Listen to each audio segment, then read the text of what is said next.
Breaking news చూస్తున్నాం. ఇండియాపై మరోసారి విరుచుకుపడ్డాడు Trump. ఇండియాతో వ్యాపారం కష్టంగా మారిందని చెప్పి ఆయన చెప్పుకొచ్చాడు.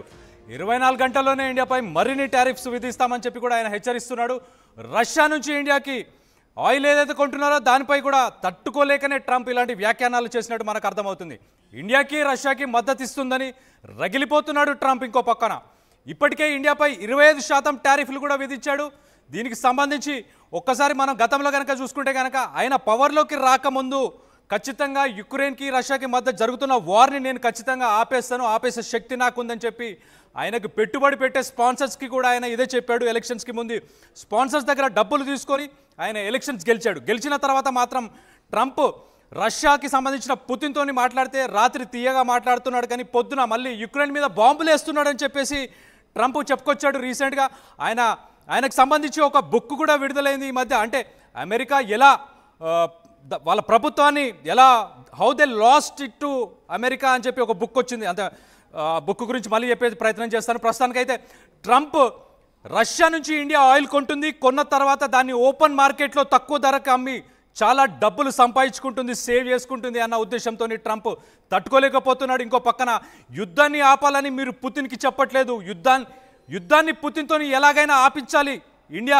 మీరు చెప్పండి అని ఆయన చెప్పుకొచ్చాడు ఇప్పటిదాకా. కానీ ఇప్పటిదాకా అది జరగకపోయేసరికి ఆయన తట్టుకోలేకపోతున్నాడు. తట్టుకోలేక ఇప్పటికే 25% టారిఫ్స్ మనకి విధించాడు. విధించిన తర్వాత కూడా రానున్న రోజుల్లో ఇంకా టారిఫ్స్ విధిస్తానని చెప్పేసి ఆయన సోషల్ మీడియా మాధ్యమం వేదికగా ఇలాంటి హెచ్చరికలు కూడా చేస్తున్నాడు మనకు సమాచారం. దీనికి సంబంధించి మరిన్ని వివరాలు మా ప్రతినిధి మా కొలీగ్ సచిన్తో మాట్లాడి తెలుసుకునే ప్రయత్నం చేద్దాం. సచిన్ చెప్పండి, అసలు ఇంకా ఎలాంటి టారిఫ్స్ వేసే అవకాశం ఉంది? అంటే ఇది ఓన్లీ బెదిరింపులేనా సోషల్ మీడియా మాధ్యమంలో, లేకపోతే నిజంగా మనకి ఇప్పుడు ఆల్రెడీ 25% టారిఫ్స్ వేసాడు, రానున్న రోజుల్లో ఇంకా టారిఫ్స్ వేసే అవకాశం ఏమైనా ఉందా? రైట్, ఇప్పటికైతే మాత్రం ట్రంప్ రగిలిపోతున్నాడని చెప్పుకోలేదు. 24 గంటల్లో ఇండియాపై మరిన్ని టారిఫ్లు విధిస్తామంటూ చెప్పుకొచ్చాడు. రష్యా నుంచి ఇండియా ఆయిల్ కొనడంతో తట్టుకోలేకపోతున్నాడు ట్రంప్.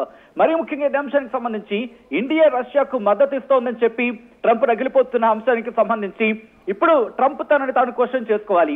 ఏ లెక్కలో ఇప్పుడు ఇదే Trump so called president of America మరీ ముఖ్యంగా టర్కీకి ఎలా మద్దతు ఇస్తున్న సందర్భం, మరి అక్కడ కూడా టారిఫ్లు విధించాలి కదా. మరి ముఖ్యంగా ఒక్క అంశానికి నేను చెప్పాలనుకుంటున్నాను కళ్యాణ్. ఎందుకంటే ఏ చైనాతో అయితే ఇటువంటి ఎవ్వారాన్ని నడిపించాడు, ఎవ్వారమే అనొచ్చు ఈ మాటని. ఎందుకంటే తనకి వినకపోతే, తను కనుక పట్టించుకోకపోతే, తన మాటకు కనుక మద్దతు ఇవ్వకపోతే, తన మాటను కనుక పట్టించుకోకపోతే సుంకాల మీద సుంకాలు విధించుకుంటూ వెళ్ళిపోయి ఈ ట్రంప్ కి చైనా చర్య ఒక గొడ్డలి పెట్టనే చెప్పుకోవాలి. ఎందుకంటే ఇలాగే వ్యవహరించాడు చైనాతో ఇలాగే వ్యవహరించిన క్రమంలో చైనా పట్టించుకోలేదు. బట్ చైనా పట్టించుకోని క్రమంలో వ్యాపార సంబంధాలు దెబ్బతిన్న పరిస్థితి. ఒక విధంగా చెప్పాలంటే చైనాలో అక్కడ వ్యాపారం చేసి అమెరికన్ కి సంబంధించి, ఎందుకంటే బిజినెస్ ఎక్కడ కూడా అక్కడ ఉంటూ ఉంటాయి. ఇన్ఫాక్ట్ భారత్ తో కూడా అమెరికాకి ఒక మంచి ఒప్పందం ఉంది. లేకపోతే ఇంపోర్ట్ ఎక్స్పోర్ట్స్ విషయంలో అక్కడ కూడా వాళ్ళ బిజినెస్ అనేది ఉంది. సో ఈ క్రమంలో ఇప్పుడు కనుక మరిన్ని టారిఫ్స్ విధిస్తే అది కేవలం భారత్ కు మాత్రమే పరిమితి అవకాశం ఉండదు.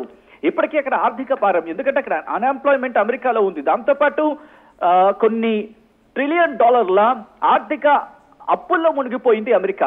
సో ఇలాంటి క్రమంలో ఇప్పుడు టారిఫ్లు మరిన్ని విధిస్తే కనుక అక్కడ భారతీయుల మీద ఇంపాక్ట్ చూపించే అవకాశం ఉంటుంది. దాంతోపాటు అక్కడ భారత్ వస్తువులను కొనుగోలు చేసి, ఎందుకంటే ప్రపంచ మార్కెట్ లో భారత్ కు ఒక వాల్యూ ఉంది. భారతదేశానికి సంబంధించుకునే ప్రొడక్ట్స్ మీద వజ్రాభరణాలు కావచ్చు, లేకపోతే మరికొన్ని అంశాలకు సంబంధించి సచిన్ 1 minute ఒక్కసారి ఆయన CNBC-తో ఏం మాట్లాడా, అసలు ఇండియాపై ఇంకా ఏం టారిఫ్స్ చేస్తారన్న దాని గురించి ఒక్కసారి ఆ వీడియోలో విందాం. అసలు ఆయన ఏం మాట్లాడాడు అనేది. With India, what people don't like to say about India, they're the highest tariff nation. They have the highest tariff of anybody. We do very, very little business with India because their tariffs are so high. So India has not been a good trading partner because they do a lot of business with us, but we don't do business with them. So we settled on 25%, but I think I'm going to raise that very substantially over the next 24 hours because they're buying Russian oil, they're fueling the war machine, and if they're going to do that, then I'm not going to be happy. With India, what people don't like to say about India, they're the highest tariff nation. They have the highest tariff of anybody. We do very, very little business with India because their tariffs are so high. So India has not been a good trading partner because they do a lot of business with us, but we don't do business with them. యాక్చువల్గా ఇండియాతోని America చాలా తక్కువ business చేసేదని చెప్తున్నాడు. కానీ వాస్తవానికి మనం చూస్తే కనుక భారత్ అమెరికాతో చేసే బిజినెస్ అంటే మన జీడిపికి సంబంధించి ఓన్లీ 2% బిజినెస్ మాత్రమే అమెరికాతో అవుతుంది. అంటే జీడిపికి సంబంధించి మనకు 2% రెవెన్యూ మాత్రమే అమెరికాతో నుంచి వస్తుంది. కానీ ఈ విషయం పాపం ట్రంప్కు తెలియదేమో, కానీ ఈ ఆంక్షలు లేకపోతే ఈ ట్యాక్సెస్ వేయడం వల్ల అమెరికాకి ఉత్పత్తులు పంపించడానికి వాళ్ళకే ఎక్కువ ఖర్చు అవుతుంది తప్పించి మనకేం ఖర్చు కాదు. సచిన్, మీరు లైన్లో ఉన్నారా? రైట్ సచిన్, మీరు చెప్పండి, అసలు మనకు వాళ్ళకి బిజినెస్ ఎంత మోతాదులో ఉంది? మనకి ఇప్పుడు ట్యాక్సెస్ వల్ల మనం నష్టపోతామా, అమెరికా నష్టపోతుందా? అప్పుడు అమెరికా ఏడుపంతా ఇప్పుడు వాళ్ళకున్న ప్రొడక్ట్స్ ఇక్కడ మార్కెట్ లోకి తీసుకురావాలని, మరి ముఖ్యంగా వ్యవసాయానికి సంబంధించి కావచ్చు, అగ్రి ప్రొడక్ట్స్ కావచ్చు, వాటిని ఇక్కడ రుద్దాలి అనే ప్రయత్నం చేస్తోంది. దానికి ఇక్కడ మన భారత ప్రభుత్వం అడ్డుపడుతోంది. ఇది ట్రంప్ కి సంబంధించి ముందుగా రగిలిపోతున్నాడు, కోపంతో పేట్రెగిపోతున్నాడు అని చెప్పుకోవాలి. దాంతో పాటు ఇటు రష్యన్ ఆయిల్ కి సంబంధించి రష్యన్ ఆయిల్ అంటూ మాట ఉపయోగించాడు కాబట్టి నేను ఈ పదాన్ని ఉపయోగించడం జరుగుతోంది. రష్యన్ ఆయిల్ ఏ దేశమైనా తన ఇంట్రెస్ట్ కొద్ది ఇప్పటికే భారత్ చాలా క్లారిటీగా చెప్పింది. మార్నింగ్ ఇచ్చిన స్టేట్మెంట్ కూడా ఒకటే చెప్పింది భారత్, మా దేశ ప్రయోజనాలకు, మా దేశానికి సంబంధించిన ప్రయోజనాలు కావచ్చు, మా లబ్ధి కోసం, మా దేశ ప్రజల కోసం మేము వ్యాపారం చేస్తే తప్పే ఉంది, మరి నువ్వు చేయలేదా? నువ్వు మరి పాకిస్తాన్ విషయంలో చేసిన అంశం అనేది మనం ప్రశ్నించవచ్చు. ఇక్కడ భారత ప్రభుత్వం ఒకటే అంటోంది, మా దేశ ప్రజల కోసం మాకు ఏం చేయాలో అదే చేస్తామంటూ చెప్పుకొచ్చింది. మరి there is a straight question to the Trump has to answer for this. If you want to put tariffs on India, you have to put tariffs on a European Union. ఇదే ప్రశ్నను సంధించాలి. ఇప్పుడు భారత్ కాదు, యాజ్ ఎ జర్నలిస్ట్ మనం అందరూ కూడా ప్రశ్నిస్తూనే ఉంటాం. ఇప్పుడు ప్రజలు కూడా ప్రశ్నించాల్సిన సందర్భం. ఆ ట్రంప్ ను ప్రశ్నిద్దాం. ఎందుకంటే ఏ రష్యన్ ఆయిల్ అయితే ఈ రోజు మన మీద పడేడుస్తున్నాడో ఈ ట్రంప్, అదే రష్యన్ ఆయిల్ మనం కొన్న తర్వాత అదే యూరోపియన్ యూనియన్ దేశాలు మన నుంచి కొన్నాయి. సో అదే యూరోపియన్ దేశాలకు సంబంధించి మొన్నటికి మొన్న మాట్లాడుకుంటున్న ఈ ట్రంప్ ఈ లాలుచి ప్రక్రియలేంటి, ఏం చేద్దామని, ఇది మాత్రం నిక్కచ్చిగా ఒక మాట మాత్రం క్లియర్ కట్ గా మనకు అర్థమవుతుందని చెప్పుకోవాలి.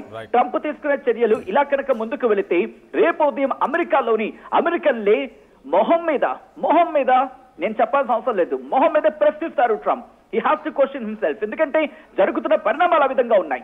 ఆలోచించకుండా ఎడాపెడా టారిఫ్లు వేసుకుంటూ వెళ్ళిపోతూ ఉంటే అక్కడ ఇంకా ఆర్థిక భారం పెరుగుతూ ఉంటుంది, రిసెషన్ వచ్చే అవకాశం ఉంటుంది, అన్ఎంప్లాయ్మెంట్ పెరిగే అవకాశం ఉంటుంది. దట్ ఈస్ వాట్ ట్రంప్ అర్థం చేసుకోవట్లేదు. ట్రంప్ ఇప్పటికీ అర్థం చేసుకునే పరిస్థితి ఏంటంటే జరుగుతున్న పరిణామక్రమాలు అఫ్ కోర్స్ భారత్ మీద ఇంపాక్ట్ ఉంటాయి, కాదని కాదు. భారత్ మీద ఎక్స్పోర్ట్స్ మీద కాస్త ప్రభావం చూపించే అవకాశం ఉంటుంది, కొట్టిపారేయలేం. కానీ జరుగుతున్న పరిణామాలు చూస్తూ ఉంటే ట్రంప్ కనుక బుద్ధి తెచ్చుకోకపోతే ఇది గట్టిగా దెబ్బ తగ్గే అవకాశం ఉంటుంది. మరి ముఖ్యంగా ఇంతవరకు మద్దతు ఇచ్చిన యూరోపియన్ యూనియన్, ఎందుకంటే ఇక్కడ ఒక చిన్న లాజిక్ ఉంది, దాన్ని చెప్పే ప్రయత్నం చేస్తాను కళ్యాణ్. ఎందుకంటే చాలా ఇంపార్టెంట్ లాజిక్. ఎందుకు నేను ఈ మాట అంటున్నానంటే ఈ యూరోప్ కి రాబోయేది చలికాలంలో వాళ్ళు బాగా ఆధారపడేది ఈ ఎనర్జీ మీద, ఇది గ్యాస్ కావచ్చు లేకపోతే ఎనర్జీ మీద. సో ఈ నేపథ్యంలో ఒకవేళ ఎనర్జీ కనుక ఇటు ఇన్నాళ్ళు రష్యా నుంచి తీసుకునే వాళ్ళు ఎప్పుడైతే మనం దిగుమతి చేసుకుని వాళ్ళకి ఎగుమతి చేస్తున్నామో కాస్త బతుకుతున్నారు. ఇప్పుడు రష్యా ఇవ్వక మనమో ఇవ్వక ఇటు ఇరాన్ మీద శాంక్షన్స్ ఇస్తే యూరోపియన్ యూనియన్ ఆ దేశాలు ఏమైపోవాలి? కాబట్టి ట్రంప్ తీసుకున్న నిర్ణయం ఒకవేళ శాంక్షన్స్ విధిస్తే ఇండైరెక్ట్ గా మనం యూరోపియన్ యూనియన్ మీద ప్రెషర్ పెట్టామనుకోండి, ఆటోమేటిక్ గా ఈ ట్రంప్ అనేవాడు కాళ్ళబేరానికి వచ్చే అవకాశం ఉంటుంది. అఫ్ కోర్స్ ఇండియా భయపడదు. ఇప్పటికీ భారత ప్రభుత్వం చాలా ఇండికేషన్స్ ఇచ్చింది, క్లారిటీ ఇచ్చింది. ఏదైనా సచిన్ ఒక్కసారి లైన్ లో ఉండండి. మీరు ఒక్కసారి ట్రంప్ సిఎన్బిసి తో ఏం మాట్లాడారు మరలో ఒక్కసారి వినే ప్రయత్నం చేద్దాం. ఒక్కసారి విందాం. Buying Russian oil, they're about India. They're the highest tariff nation. They have the highest tariff of anybody. We do very, very little business with India because their tariffs are so high. So India has not been a good trading partner because they do a lot of business with us, but we don't do business with them. So we settled on 25%, but I think I'm going to raise that very substantially over the next 24 hours because they're buying Russian oil, they're fueling the war machine, and if they're going to do that, then I'm not going to be happy. About India, they're the highest tariff nation. They have the highest tariff of anybody. We do very, very little business with India because their tariffs are so high. So India has not been a good trading partner because they do a lot of business with us, but we don't do business with them.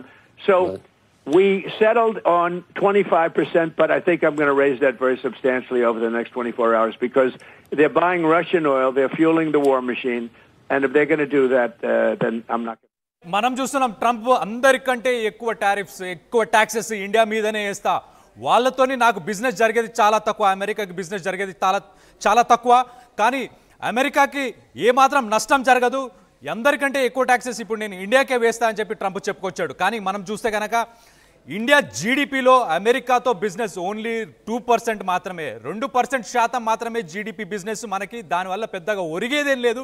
Trump చేసే ఆంక్షలు, ఈ తీసుకొచ్చే ఆంక్షలు కావచ్చు, ఈ taxes వల్ల మనకేం ఫరక్ పడదని కూడా మనం చెప్పుకోవచ్చు. చైనా కావచ్చు, లేకపోతే బ్రిక్స్కి సంబంధించిన ఏవైతే కంట్రీస్ ఉన్నాయో ఆ కంట్రీస్ అన్ని కూడా ఇంతకుముందు మనం చూస్తే బ్రిక్స్ సమ్మిట్ జరిగినప్పుడు పుతిన్ కూడా చాలా క్లియర్గా ఒక స్టేట్మెంట్ ఏం చెప్పాడంటే, అమెరికా డాలర్ని మనం పక్కన